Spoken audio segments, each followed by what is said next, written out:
Salut les amis! Aujourd'hui je vous propose le test d'un détecteur d'inondation et de fuite d'eau. Il s'agit du Smart Water Leak Alarm et qui fonctionne en Wi-Fi. C'est celui-là.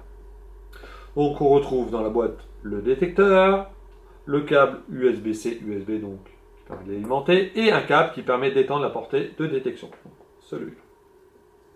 L'avantage en fait de ce détecteur c'est qu'il dispose d'une batterie interne. Donc ça c'est pratique parce qu'il n'y a pas besoin de mettre de pile.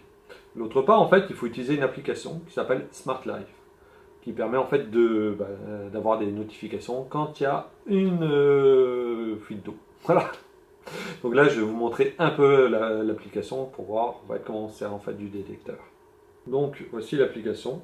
Donc bon, là, je l'ai déjà rajouté, mais regardez un peu tout ce qu'il y a comme comme accessoire qu'on peut rajouter. Voilà. Moi c'est celui-là, un détecteur d'inondation Wi-Fi. Donc, on voit qu'il marche que en 2,4 GHz, donc ça c'est un peu dommage. Je vais annuler. Donc là, il est ici. Et donc là j'ai rechargé à 84%. Donc là il me dit, il n'y a pas d'eau qui est détectée. Maintenant ce que je vais faire, c'est que je vais vous montrer un peu comment ça fonctionne. Comme ça vous allez vraiment voir un test réel. Voilà, donc là, si ça se passe bien, donc ce que je vais faire, je vais allumer, je le mets ici, donc en dessous, on a les, et je vais mettre un peu d'eau.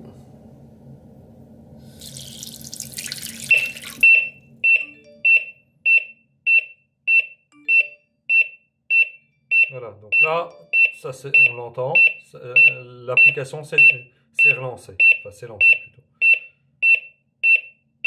Voilà. Le bruit, ça va.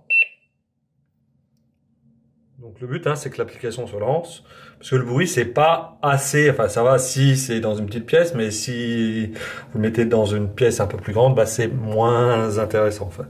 Donc par rapport à la cave, on n'entend rien. Donc là maintenant, on va essayer avec l'adaptateur. Donc cette fois, je branche ça, là, donc à l'arrière. On va faire le même test, ça marche pas, on va voir.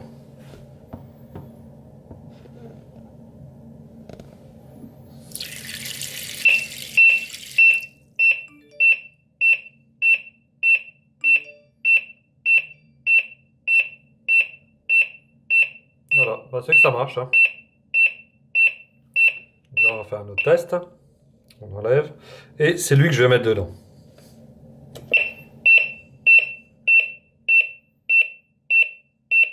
Voilà, c'est ce qu'on appelle une pompe de relevage. Donc, pourquoi j'ai un intérêt d'avoir ce type d'appareil? Donc ici, j'en ai d'autres.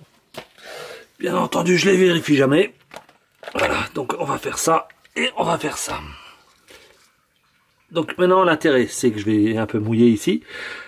Et je vais laisser le smartphone plus haut pour voir en fait ce qu'on entend. Voilà, donc là, je vais laisser le smartphone ici et on va voir en fait si ça détecte. Donc là, il y a plusieurs étages de différence, on va voir si ça détecte ou pas. Voilà, donc là, le Wi-Fi donne en principe, ici. Donc, hop, je vais mouiller un peu.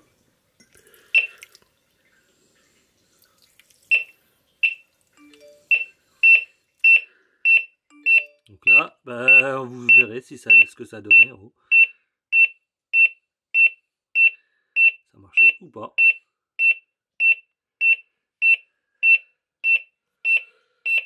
Pour le bruit, voilà, donc là je suis remonté et on peut voir que ça fonctionne.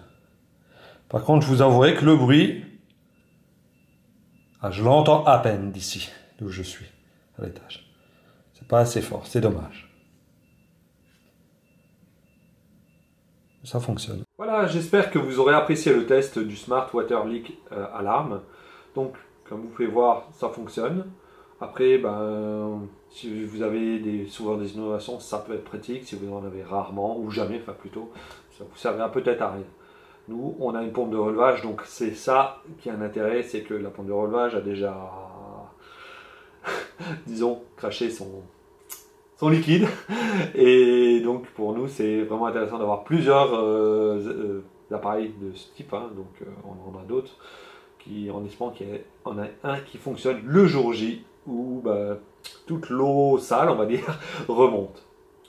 N'oubliez pas de liker, partager, commenter, poser vos questions et vous abonner à la chaîne et d'activer la petite cloche qui vous avertira que j'ai posté des nouvelles vidéos. Et je vous dis à la prochaine!